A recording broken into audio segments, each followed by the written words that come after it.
Okay, the purpose of this video is to demonstrate how to hook up night crawlers, and it works for other worms too, when you're fishing for bluegill or sunfish.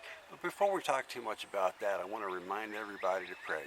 Because in the Bible talks a lot about fishing. You know, when Jesus says to Peter, throw the net on the other side of the boat, and then they pull up this large haul of fish, and Peter's immediately both impressed but convicted that Jesus is God in the flesh. So he says, whoa, go away from me, Lord, for I am a sinful man.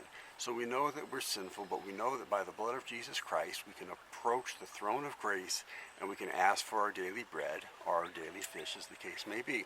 So for the smaller fish, like sunfish and bluegill, I like to use a number 6 or number 8 hook.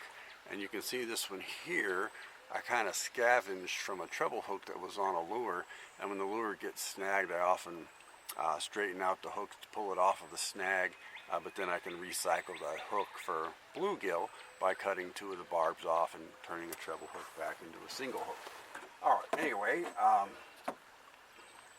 so one of the tricks when you're fishing for bluegill is, unlike using night crawlers for bass or catfish, we don't use the whole thing.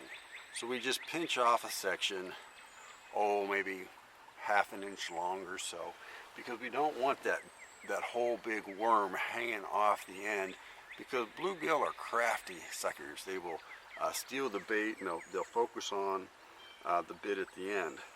So you just want a little bit, and then you put it on the hook kind of like you put in a sock over a foot and kind of up the leg.